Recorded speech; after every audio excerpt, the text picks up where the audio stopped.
이재명 대표하고 직접 제가 남은 얘기를 좀 전해드릴게요. 아, 이재명 대표를 직접 취재하셨다. 야, 저희는 이런 정보를 드립니다. 직접 다른 방송에서는 들을 수 없는 걸 제가 전해드려야 되는 거니까. 예, 이재명 한판 승부를 찾으시는 거니까. 그러니까 핵심만 얘기하면 핵심의 대표 이재명 대표와 언론에 여러 가지 보도가 나가고 있는데 예.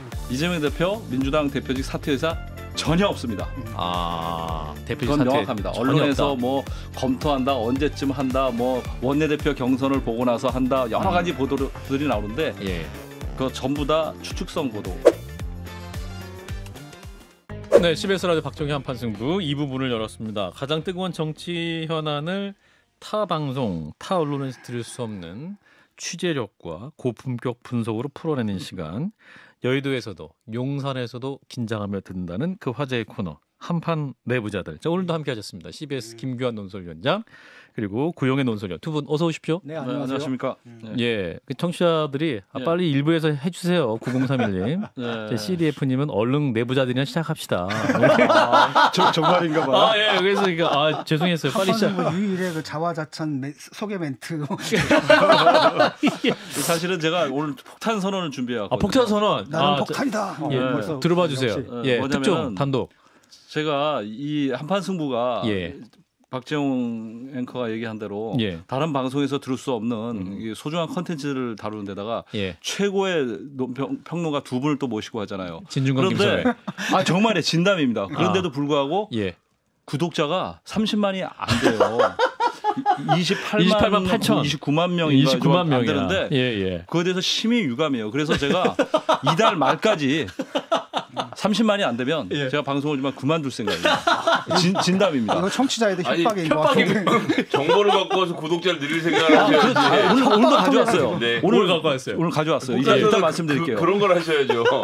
그리고 두 번째 이유가 두 가지예요. 첫 번째 이유는 그거고 내가 30만이 안 되면 안 하는 이유가 그거고 또 하나는 4월 1일부터 프로야구 시즌이 개막이 되거든요. 근데 제가 알다시피 직업이 언론인이 아니고 야구 팬이잖아요. 아시는 분들은 다 아는데 제가 홈 경기 제가 응원하는 팀의 홈 경기 전 경기를 직접 관람하는 사람이거든요. 근데 야구를 보러 가야 되는데 시간이 한판 승부 시간대하고 겹쳐요. 그래서 30만이 안 되면 저는 한판 승부가 아니라 야구를 선택하겠다는 거를 이번 자료를 들여서 여러분 청취자분들한테 홍보 폭탄으로 던지는 겁니다. 긴장하셔야 될 것 같은데. 청취자 여러분들이 무섭네요. 이렇게 말씀하시죠. 알겠습니다. 자, 그럼 이제 본격적으로 얘기를 해보면 민주당 얘기부터 해보겠습니다. 충격과 혼란의 민주당. 자, 일단 체포동의안 표결 결과를 두고 후폭풍이 거센데 자, 두 분은 어떻게 보신 굉장히 궁금했어요. 저 구용의 논설위원 어떻게 보셨어요?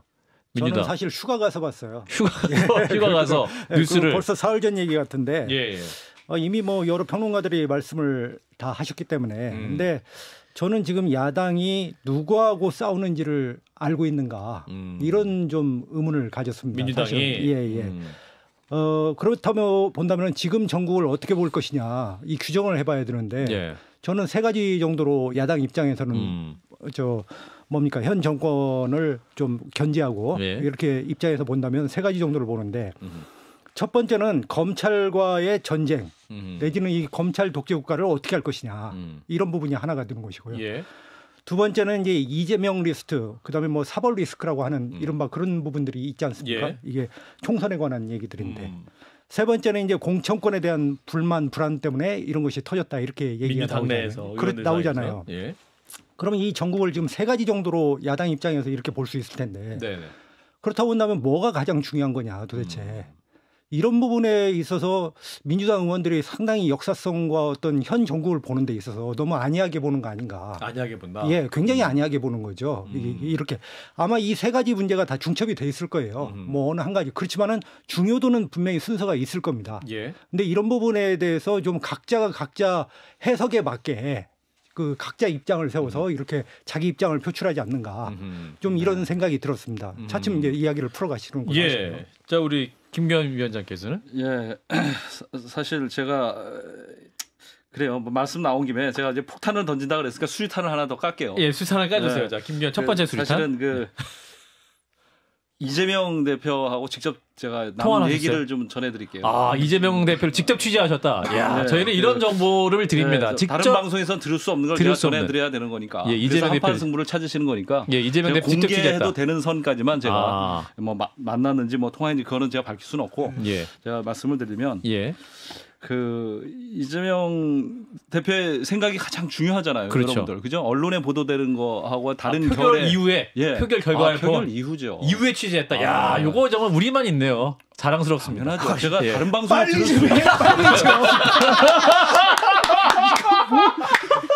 죄송합니다, 진 교수님. 오늘 20분밖에 안 돼요. 그렇습니까? 웃겨가지고 진 교수님 때문에 말을 못하겠네요. 아직 2회밖에 안 돼갖고 한 8회 정도 터뜨리려고 했는데 2회였어요. 말씀해주세요. 야구는 9회 말부터니까. 그러니까 핵심만 얘기하면 핵심의 대표 이재명 대표와 언론에 여러 가지 보도가 나가고 있는데 이재명 대표 민주당 대표직 사퇴 의사 전혀 없습니다.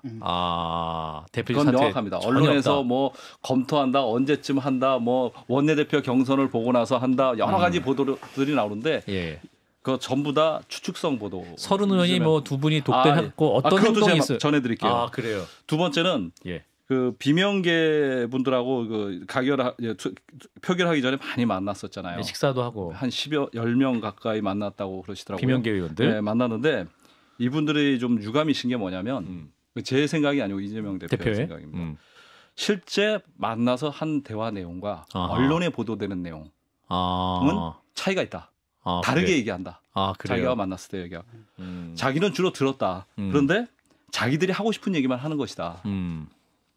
라는 거예요. 그러니까 이재명 대표가 23일 날 그 긴급 기자회견하면서 대표직 사퇴 의사가 없다고 기자회견했었잖아요. 그 이유가 뭐냐면 자꾸 표결 앞두고 만나고 오면 언론에 그분들이 계속 그 이상한 얘기를 하신 거예요. 이를테면? 네. 그죠. 뭐 이렇게 뭐 부결시켜주면 사퇴한다. 이런 거는 전혀 아니다는 얘기죠. 자기는 그런 의사도 없고 그런 얘기를 꺼낸 적도 없다는 겁니다. 본인들이 하고 싶은 얘기를 하셨다. 그런 겁니다. 이 부분까지만 제가 말씀드릴게요. 그러니까 제가 볼 때는 좀 이재명 대표하고 저도 뭐 식사나 이런 걸 몇 번 해봤지만 스타일이 그래요. 그분이 말씀을 많이 하시는 분이 아니에요. 그렇습니다. 얘기를 할 때 굉장히 경청하는 스타일이에요. 그러니까 아마 다를 겁니다. 우리들이 생각하는 이재명과 실제로 만나는 자리에서. 그 이재명은 식사 자리에 제가 많이 뭐 만난 건 아니지만 그때마다 자기 말을 제가 많이 하는 경우를 못 봤어요. 예, 항상 다른 사람이 얘기를 하고 그러니까는 상대방 입장에서는 사실은 이게 뭐 받아들인 건지 안 받아들인 건지 알 수가 없는 것이죠. 이제 자기 해석대로 이렇게 할 수 있는 거기 때문에 이제 그런 얘기가 나오는 것 같고 전혀 뭐 자기 입으로 얘기는 한 적이 없으니까 이제 그렇다고 하는 건데 저는 이번에 참 둘 다 굉장히 아쉬운 거예요. 그 이재명 대표도 그렇고 민주당도 그렇고 이재명 대표는 저는 나갔어야 된다고 봅니다. 영장실질심사에. 왜냐하면 상당히 어려운 지경이죠. 물론 찬반이 엇갈려요. 저도 여러 법조인을 통해서 이렇게 물어봤는데 이 구속심사라고 하는 게 이제 두 가지 문제가 있는데 첫 번째는 검찰이 조서를 꾸민다고 우리가 꾸민다고 얘기를 해요. 꾸민다는 것은 뭐 좋은 말로 하면 조서를 작성한다는 얘기지만 왜 꾸민다고 하겠습니까? 유리한 방향으로 모든 걸 검찰 수사 입장에 자기들의 타깃에 맞게 이렇게 꾸미는 거예요.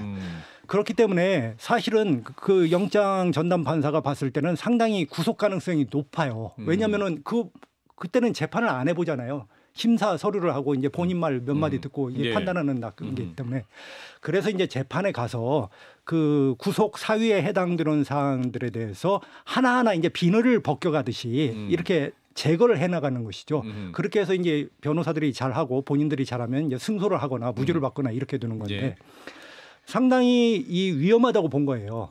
그 두 번째 이유는 뭐냐면 지금은 영장 전담 판사들이 2월 22일자로 바뀌었어요. 전에 세 분들이 계셨어요. 이번에 법원 정기 인사로 바뀌었는데 사실은 저번에 영장 전담 판사들은 자판기라는 별명을 붙었어요. 자판기? 예, 검찰이 모두 수세이든 뭐 무조건 발부한다고.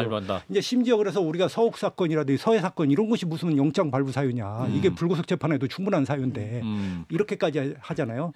지금 저 경기도청에 대해서 지난 22일부터 2월 22일부터 오늘까지도 지금 압수수색이 진행되고 있어요. 이렇게 하루도 안 쉬고 아예 사무실을 차려놓고 아하. 도시락 배달하면서 검찰에서 예 나와가지고 그건 뭐 합법적인 행위죠. 그건 수사를 열심히 하는 거 아닌가요, 그냥? 아니 그러니까 영장도 압수수색도 어떤 제한가 있어야지 기간이 다음 달 15일 이달 15일까지라고 해서 예. 그렇게 하는 경우는 지나치다고 볼 수 있죠. 물론 불법은 아니죠. 검찰의 권한이니까 그 부분을. 그리고 이제 그런 이유 때문에 이재명 지사가 이재명 대표가 선뜻 결단을 못한 것 같아요. 근데 저는 이재명 대표가 저는 이 검찰이 부당하다. 검찰 이건 정말 독재고 검찰 정권은 지금 나라의 주인이 검사고 국민이 아니다 이렇게 하면서 그러나 나는 사법부만은 믿겠다. 예. 이러고 저는 나갔어야 됐다고 봐요. 실질 심사하러. 예, 나갔어야 됐는데 이제 그걸 안 했고 민주당에 이제 모르겠어요. 여러 아까 세 가지 생각 정도가 있는데 지금은 사실은 전쟁이에요. 검찰은 수사가 아니라 전쟁을 하는 겁니다. 이것은 이재명 대표를 포함해서 야당을 패배시키려고 모든 명운을 걸고 하는 전쟁이에요. 검사는 전쟁을 하고 있는데 민주당은 지금 여러 가지 생각으로 나눠져 있다는 얘기죠. 예. 그럼 무엇이 중요한가를 생각을 했어야 되는데 이 부분에서 왜냐면은 지금 검사들은 솔직히 말해서 윤석열 대통령을 비롯해서 전부 같은 편 아닙니까? 같을 때 잘 나갔고 기쁠 때 같이 기뻐했고 슬플 때 같이 슬퍼했어요. 예를 들어서 그 윤석열 검찰총장이 총장 됐을 때 인사 잘 돼서 잘 나갔고 수사도 잘했어요. 그리고 추미애 그다음에 법무장관 나와가지고 그때 인사 한직으로 물려났잖아요. 물론 뭐 한직이 어느 정도는 모르겠지만 같이 또 풍찬노숙을 겪었어요. 사실은 자기들은 그게 이제 오늘날 독립운동했다고 생각도 하는 부분 아닙니까? 예. 이분들은 전우예요. 동지고. 네. 같이 산 거예요. 기쁜 날 슬픈 날을 같이 함께한 분들입니다.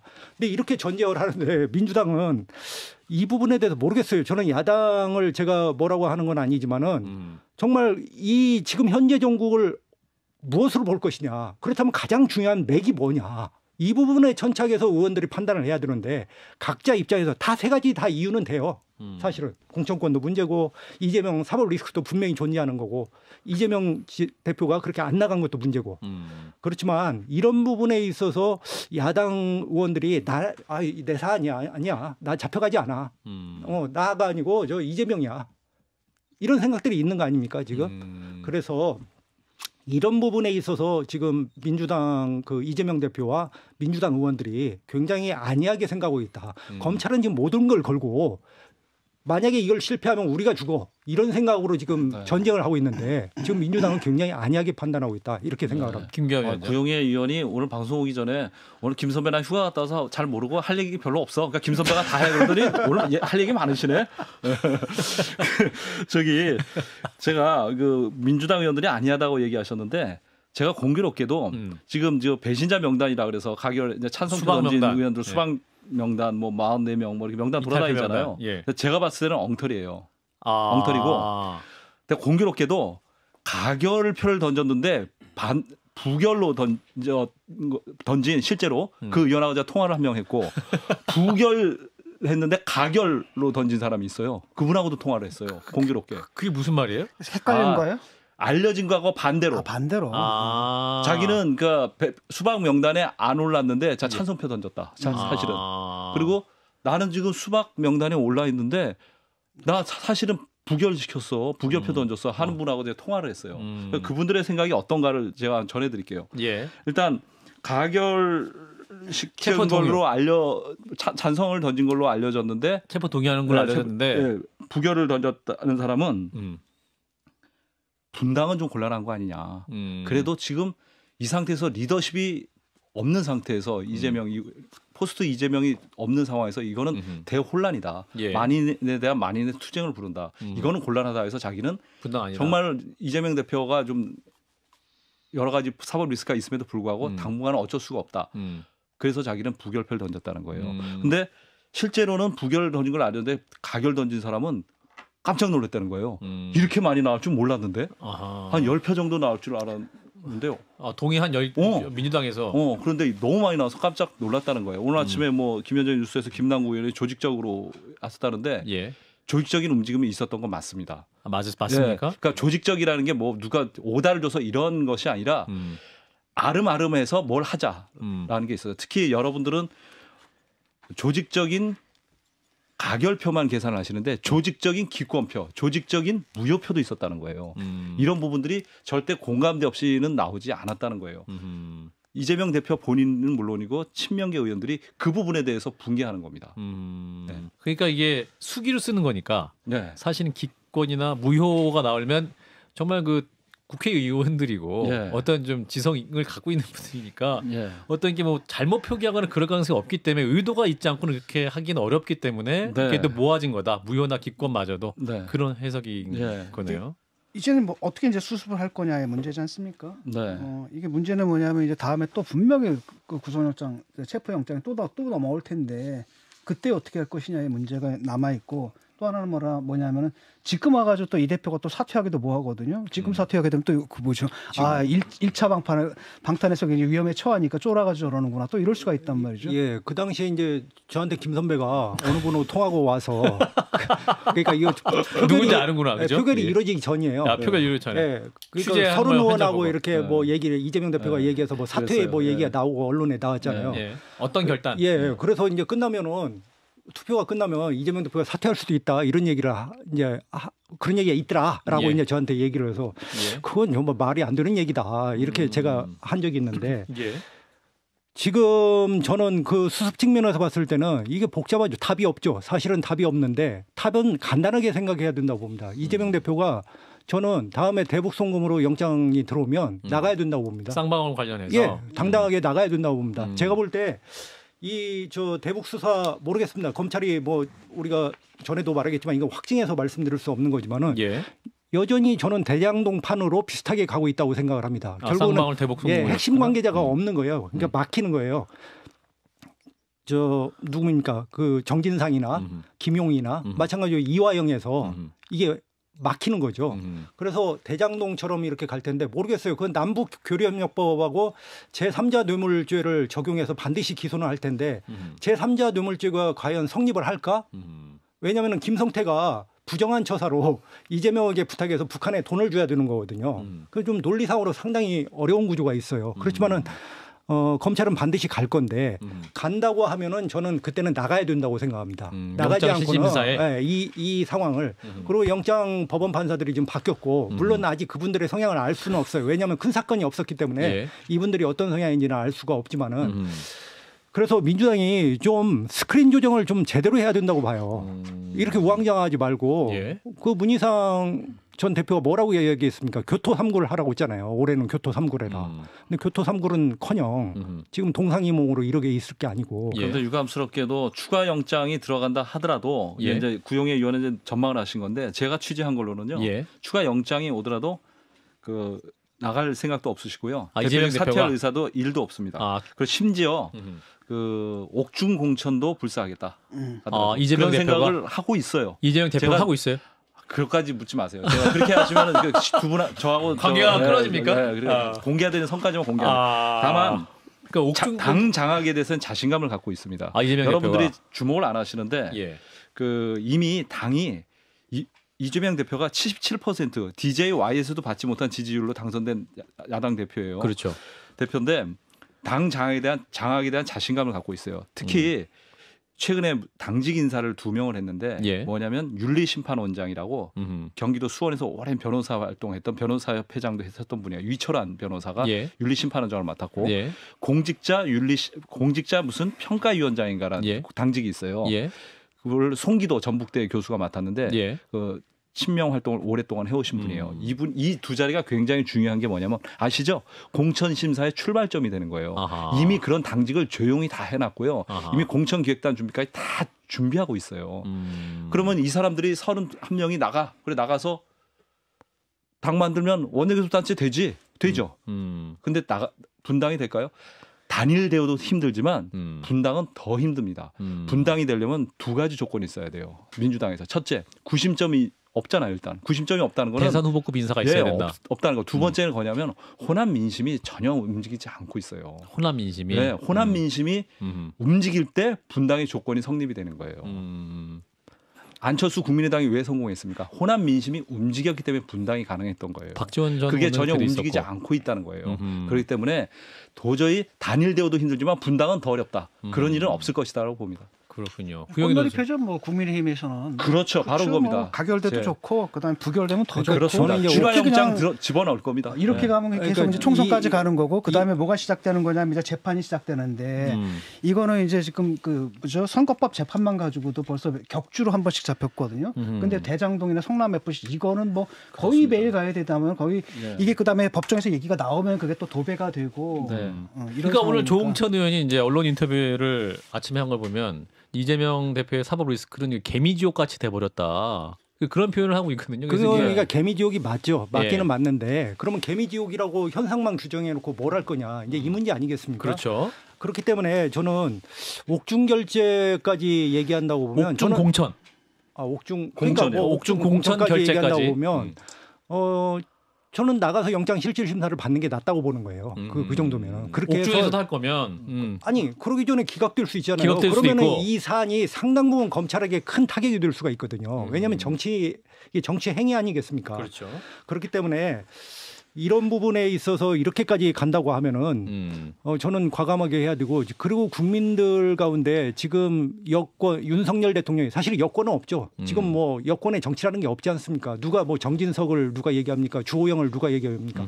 검사하고 오직 이재명 대결만이 지금 있는 게 지금 우리 한국 정치의 현실이기 때문에 이 안타까운 부분인데 여당은 생각할 것이 없는 거예요. 지금 야당 입장이나 상당수 국민 입장에는 어차피 검사 대 야당이 돼버렸다는 얘기죠. 그렇다고 한다면 장수에 대한 그 야권 지지자들 입장에서는 이런 견해가 있을 수 있는 거예요. 장수가 좀 과감하게 싸워라. 그래서 이기는 싸움을 하는 게 제일 원칙이죠.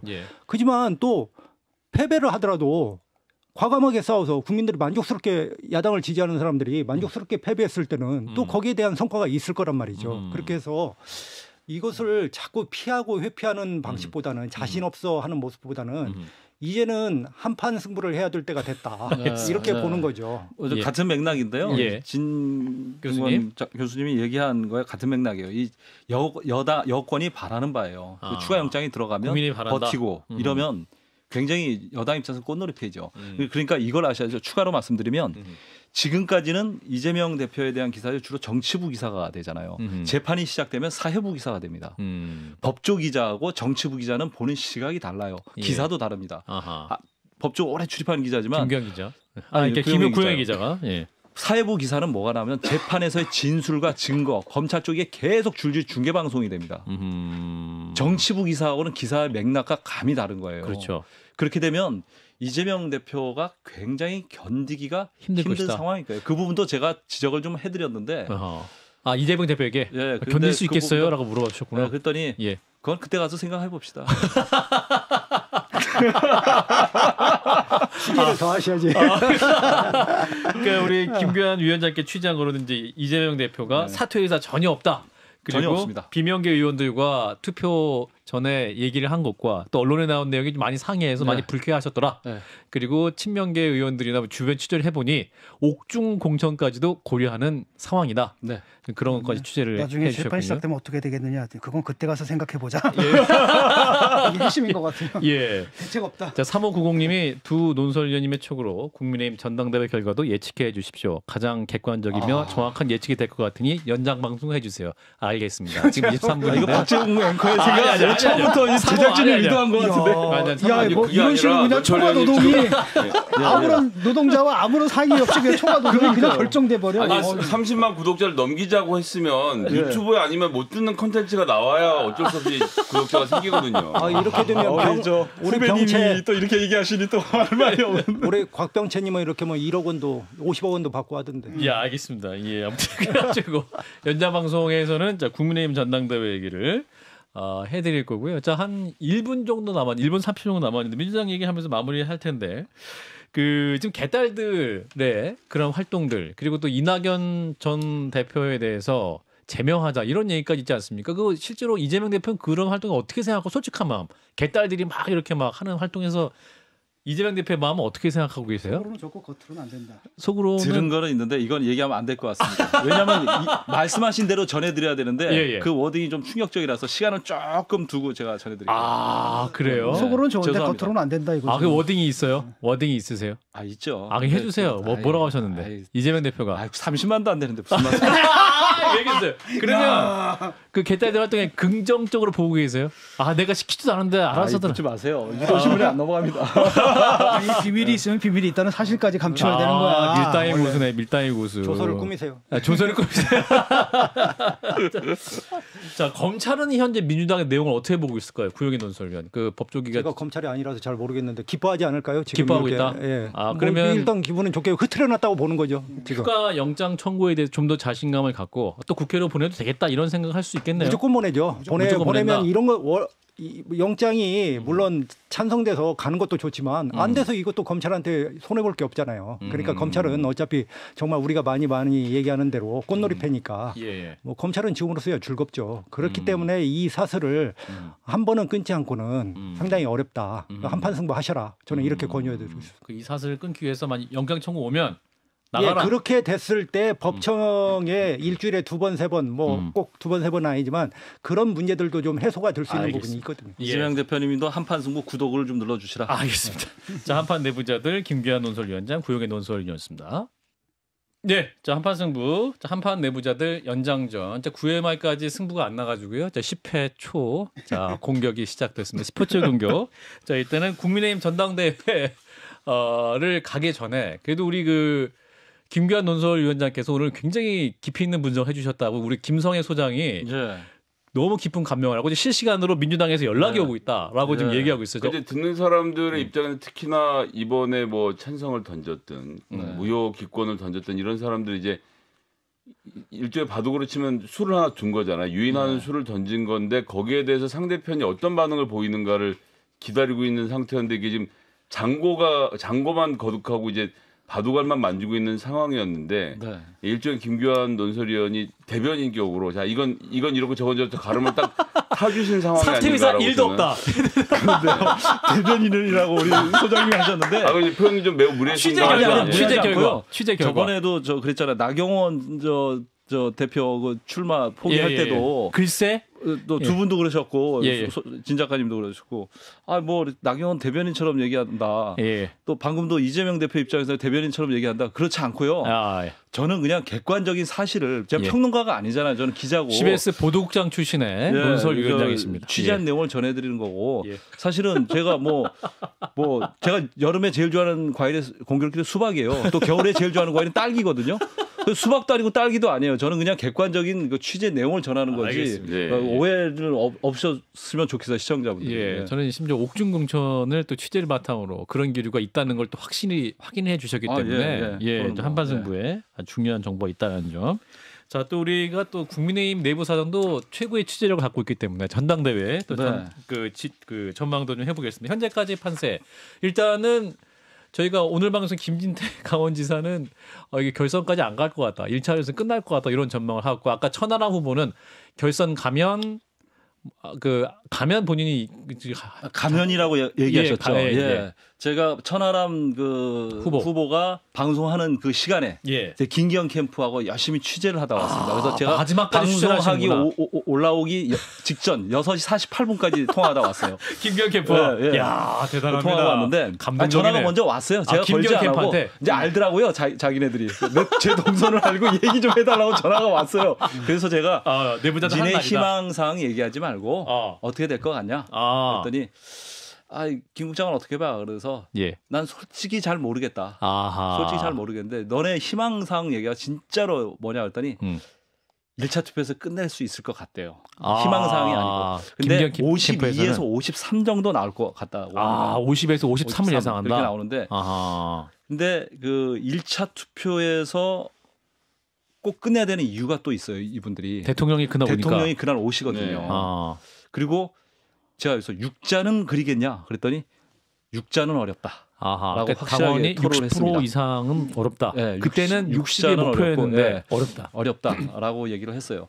중요한 건 이제 투표율인데 투표율에 대해서는 제가 저번 나왔을 때 김기현 캠프는 35, 안철수 캠프는 한 40, 그 이준석 쪽 45. 계신 분들은 45라고 얘기했는데 네. 조금 바뀌었습니다. 아 그래요.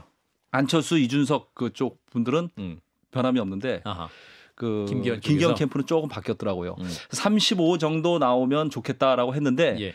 이게 KTX 뭐죠? 울산 땅 이 의혹 보도가 좀 되면서 당원들이 관심도가 좀 높아졌다. 일반 국민들은 오히려 관심이 저조한 반면에 유권자인 당원들은 관심이 좀 높아지면서 투표율이 40%에 거의 근접할 것 같다.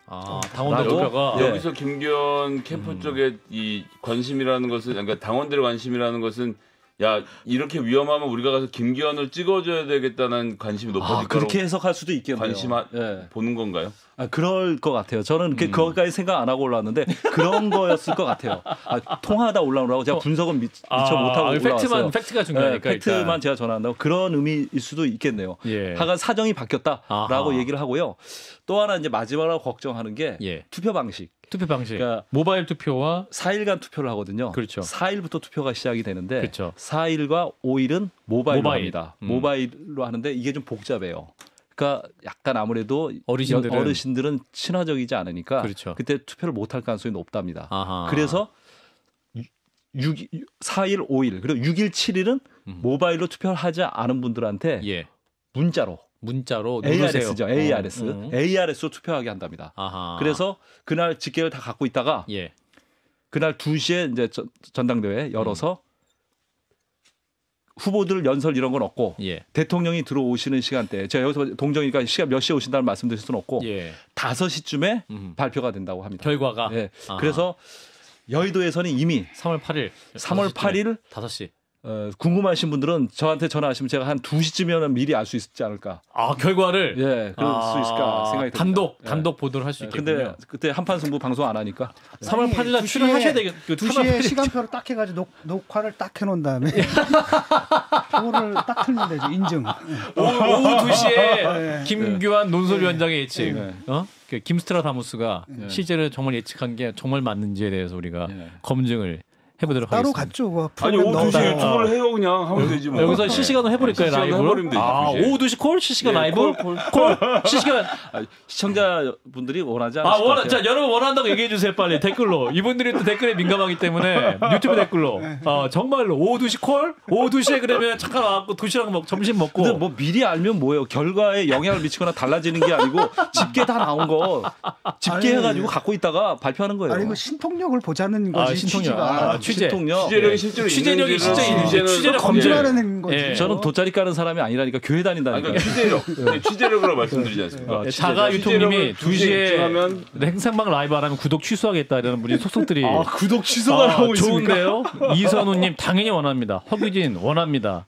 콜. 궁금해하는 분들이 많네요. 굉장히 많이 지금 엄청나게 오고 있어요. 지금 4,000명이 지금 들어와 있는데 자. 좋습니다. 자, 우리 구영인 논술위원께서 진짜 어떻게 보고 계세요? 국민의힘 전당대회. 자, 우리 김기현 위원장께서 많이 전망을 해주셨는데. 저는 김기현 선배 말씀에 다 동의하고요. 특별히 뭐 취재력이 없으시네. 아니 묻어가시네. 사실은 그 국민의힘의 전당대회가 이제 그 천하람 후보가 치고 올라갈 때까지는 관심이 있었는데 울산 땅 나오면서 이제 그때부터 판이 뭐 거의 정리가 됐다 싶으면서 사실 국민들 관심도 많이 사라졌잖아요. 이제 김 선배는 워낙 또 네트워크가 계시고 취재를 하시니까 그렇지만 저는 뭐 제가 볼 때는 글쎄요 2차까지 갈 것 같고. 그래요. 물론 2차. 그러면 이제 황교안 후보가 지지를 한다고 하니까 김기현 후보를 정리를 하겠죠. 근데 아무래도 뭐 처음 한 대로 김기현 안철수, 천하람 이런 순으로 나오지 않겠나. 김기현, 안철수, 천하람, 황교안 이렇게 나온다. 뭐 누구나 근데 예상하는 정도인데 저 뭐 평균적인 것입니다. 저는 오늘 이게 보도를 이렇게 쭉 보면서 우리 CBS 후배들을 비롯해서 정치부 기자들한테 좀 아쉬운 게 있어요. 오늘 정말 중요한 메시지가 있는데 이걸 취재를 잘 안 하고 후속 보도를 안 하는 게 하나 있어요. 보도국장 출신으로서 비평이죠. 미디어 비평. 제가 액션. 정치부장도 했고 보도국장 했는데 제가 지금 데스크였다면 정치부 기자한테 하나 지적을 했을 것 같아요. 뭐냐? 오늘 안철수 의원이 의미 있는 얘기를 했어요. 안철수 의원이 어느 방송에 나와서 윤한 연대는 역사적 사실이다. 라는 얘기를 했어요. 근데 이걸 의미 부여를 안 하더라고요 언론들이. 아니 그러고 나서 대통령실에서 짧게 한마디 나왔거든요. 한마디 발언까지 했잖아요. 사실은 안철수 후보 대표가 먼저 도발을 한 겁니다. 지금. 그렇죠. 관심을 가져더라. 그 얘기 뭐냐면 비윤 표를 흡수하겠다는 수를 먼저 쉽게 얘기해서 대통령실은 뭐 가만히 있었는데 먼저 입장 바꿔놓고 생각하면 시비를 건 거예요. 반응을 해달라고. 유난한 역사적 사실이다. 역사적 사실이다. 이건 완벽한 거 아니냐. 나랑 거래한 거 아니냐. 뭐 거래처 사장이면 제가 한 말이지만 근데 기자들이 이거에 대해서 별로 주목을 안 하더라고요. 아까 대선 당시 나와서 얘기를 하고 갔는데. 그랬어요? 예. 이거 굉장히 중요한 부분이에요. 그러니까 안철수 대표는 이것 좀 키워달라는 의미에서 던진 메시지거든요. 근데 별로 이렇게 잘 기사를 안 다루더라고요. 급기야 대통령실에서 한마디 나왔는데 뭐라고 말했죠? 뭐 대통령 끓이지 마라. 연대인이 이러면 하지 마라 이렇게 얘기했는데 대통령 얘기 제일 많이 하는 사람 김기현 후보잖아요, 사실은. 그렇죠. 그러니까 즉각적으로 대통령실이 반응했다는 점에서 저는 나 좀 때려달라. 도발은 성공적이었는데 그런 의미에선 사실 이제 지금 자체 상황에서 안철수 후보가 그러니까 반응하고 뭔가 반항한다는 자체가 뉴스로서의 가치가 없는 거죠. 이제 와서 이런 생각들을 사람들이 해서. 자, 이것보소님이 내일 안철수 의원 기자회견이 잡혀 있다고 그러면서 이제 이런 맥락에서 나온다면 진짜 돗자리 또 깔아야 되는 거예요. 그러니까요. 야. 하여간 제가 정치부 부장이라면 후배들한테 질책을 한번 했을 것 같아요. 질책. 네, 이거 그럼 지금 부장을 질책하고 계시는 건가요? 아니요. 정치부장 잘 모르는데. 현 정치부장 그렇게 친한 사이는 아니신 걸로 알고 있습니다. 예. 조직문을 한번 봅시다. 지금 유튜브로 왕잉니님은 8일 2시 픽스했습니다. 본인이 다 결정하셨어요. 애청자들이 이거 8일 2시 방송 픽 고정했습니다라고 다 하셨기 때문에 예. 또 하나 얘기하고 싶어요. 또 하나 얘기해 주세요. 네. 예. 그 최고위원 그 투표에 대해서 우리 관심들을 많이 안 갖고 계시는데 천하용인 지금 그 여론조사만 보면 이준석계는 좀 폭망으로 가는 분위기거든요. 그렇죠. 그렇죠. 지금 하오나 이제 이긴 이게 좀 그래 김용태 안 나오고 있어요. 예, 그러니까. 이준석계 최고위원 입성은 성공할 수 있을까? 천하람 그 후보도 대표 경선에 나왔지만은 KTX 건을 한교안 후보가 주도권을 쥐고 갔잖아요. 사퇴하십시오. 그러면서 약간 좀 탄력을 못 받았거든 중간에. 근데 이제 최고위원 후보 투표가 그런데도 불구하고 저는 그 여론조사에 너무 현혹되지 말아라라고 시청자분들에게 말씀드리고 싶어요. 왜냐하면 최고위원 후보는 대표 경선하고 다르게 1인 2표예요. 2표를 하죠, 그죠? 두 번째 표는 여론조사에 캐치가 안 되는 부분이에요. 중요한 얘기네요. 네. 그렇기 때문에 여론조사의 순위만큼은 무시해도 된다. 누가 될지 이런 거랑은 관계없이 순위만큼은 무시해도 된다.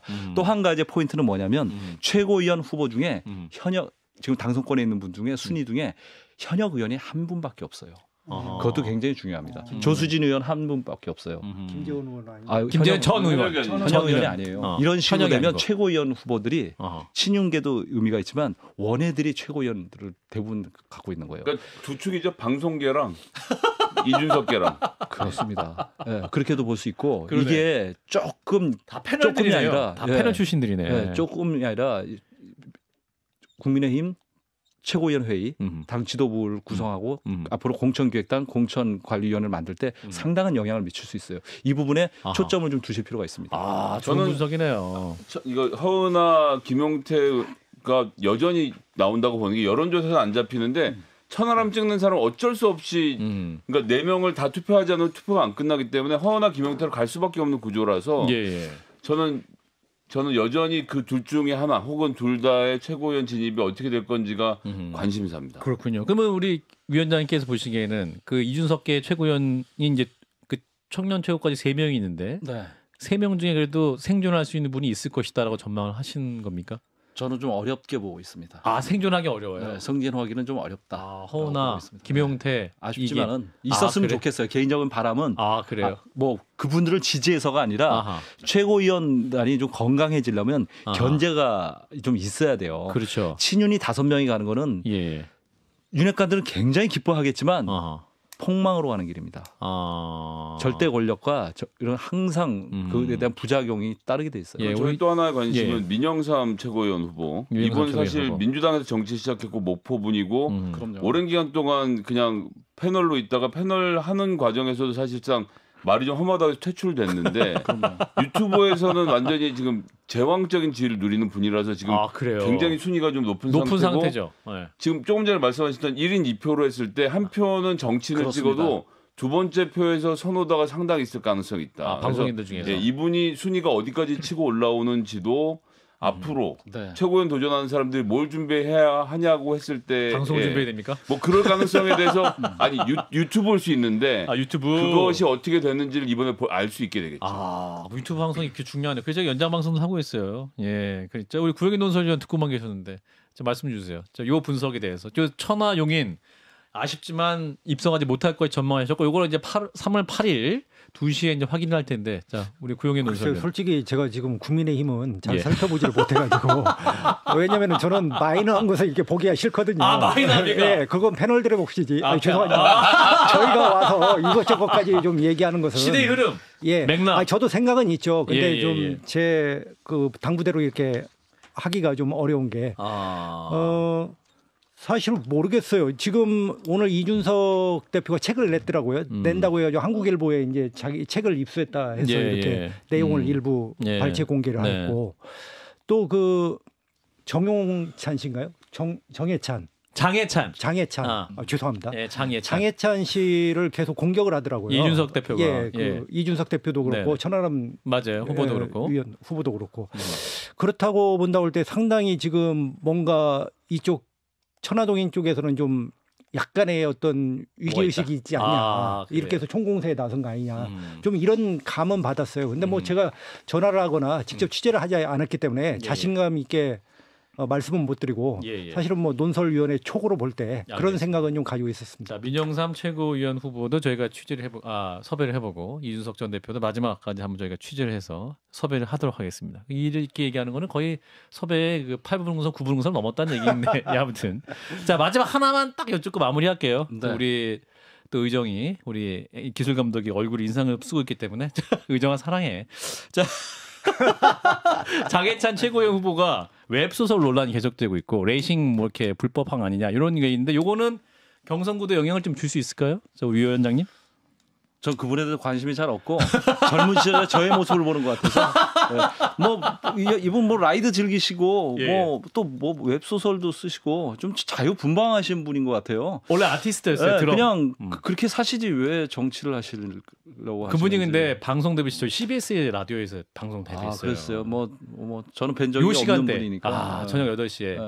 저녁 8시 뭐 했는데요? 박재홍이 오늘 하루라는 프로그램이 있었어요. 시사사키 끝나고 8시 제가 이제 같이 했었어요? 제가 그때 방송에 처음 방송 패널로 데뷔를 했던 분입니다. 근데 2015년에 어떻게 픽업을 하셨는데? 추천을 받았죠. 추천을 받아서 했었는데 그때 이후로 쫙 하더니 지금 최고위 하는데 저희 방송 방심위에 지금 고발한다고 막 그래가지고. 근데 이제 장해찬 후보도 그렇고 울산 땅 그 김기현 후보도 마찬가지고 이미 여론조사나 당심이나 이런 거에 다 반영이 됐어요. 그래요? 더 이상 변수는 되지 않아요. 글쎄요. 근데 지금 아까 안철수 대표 얘기했는데 안철수 대표가 이미 좀 타이밍을 잃어버린 거죠. 사실은 그때 했어야 되는데 지금 이제 막바지 오니까 뭔가 지금 하려고 이렇게 오늘하고 내일 이렇게 하는 것 같은데 안타깝네요, 참. 좀 늦었다 시기적으로. 지금 대통령실에서도 사실은 저 정도는 굉장히 뜨뜻미지근하게 나온 거잖아요. 지금 반응을 않는 것이 어떻게 보면 이제 대통령실 입장에서는 유리한 상황이 될 수 있을 텐데 물론 뭐 내일 기자회견을 하면 어떻게 될지 모르겠지만 좀 안타깝네요, 여러 가지로. 그렇군요. 제가 드래그 레이싱 얘기하니까 그 얘기만 좀 짧게 했으면 좋겠는데 드래그 레이싱이라는 게 뭔지를 설명하고 넘어가야 될 것 같은데요. 그러니까 출발선에 서서 뭐 500m, 1km 거리를 정해놓고 기어를 누가 변속을 잘해서 더 빠른 속도로 결승점에 닿는가를 따지는 경기인데 이게 그러니까 이제 막혀 있는 레이싱장에서 하면 아무런 문제가 없는 경기인데 일반 도로에서 드래그 레이싱이라는 걸 하는 건 불가능해요. 왜냐하면 차가 일단 서서 출발을 해야 되는 상황이거든요. 그래서 그것이 클럽의 이름인지 실제로 드래그 레이싱까지 했다라고 한다면 그런 정도의 법인식을 그때 갖고 있었는데 거기에 대해서 내가 옛날에 잘못 생각했다 이런 게 문제가 있었지만 청춘 시절의 잘못은 그렇고 나는 이제 다른 사람이다라고 설명하지 않고 그거 뭐 동호활동인데라고 눈치고 넘어갈 문제는 아니라고 봅니다. 네, 그래요. 네, 자 한판 승부. 끝으로 제가 한 말씀 드릴게요. 김기현 위원장님. 아까 폭탄 선언으로 시작을 했는데 진짜 폭탄이 유효고요. 30만 꼭 좀 채워주시고 그리고 제가 당부드리고 싶은 건 시청자분들한테. 그렇게 모르는 분들도 어떻게 번호를 아는지 문자도 오고 그러더라고요. 그렇게 하지 마시고 그 댓글창에다가 궁금하신 거 있으면 뭐 좀 얘기해 주세요라고 취재해 주세요라고 올려주세요. 그럼 제가 제작진이 저한테 전달해 주거든요. 그럼 제가 그걸 와서 전해드릴게요. 야, 네. 직접 본인 휴대폰으로 연락하지 마시고 매일 출근하시죠. 내일은 출근하죠. 매일 출근하세요. 매일 출근하죠. 여기 출근하시러. 예. 여기로요? 자, 우리 인내심님이 손에 땀을 쥐게 하는 방송 두 분 너무 감사합니다. 그리고 슈퍼포르테님은 급해서 구독을 6번 눌렀다라는 점. 오바마님 방송 없는 날 야구장에서 홍보하시면 100만 구독자 갈 수 있을 것 같다. 김교환 야구인께 말씀드렸고요. 3876님은 조용히 듣고 있는 청취자 많이 있다고 그만두지 말아달라는 말씀까지 해주셨습니다. 네, 저희 박정희 한판승부의 거의 핵심 코너가 돼버렸습니다. 한판승부가 아니라 프로그램 이름을 한판 내부자들로 알고 있는 분도 계세요. 그래서 여러분 저희 방송은 박정희 한판승부였습니다. 그런데 이 방송은 저 정치하고 뭐 검찰만 얘기하는 겁니까? 다른 뭐 외교, 문화, 그런 것도 할게요. 예, 저 오늘 구독자가 또 100명 이상이 또 상승했다는 1000명 이상 상승했다는 2부 이후에 두 분 감사드리고요. 끝까지 함께해 주신 우리 김성희 소장님, 소리 없이 가신 진 작가님도 조심히 들어가시고요. 김기현 위원장님, 구영인 논설님 두 분 감사합니다. 예, 저희는 감사합니다. 다음 주에 바로 나옵니다. 예, 자 박정희였습니다. 한판 승부 안녕. 좋아요, 구독, 알림 설정.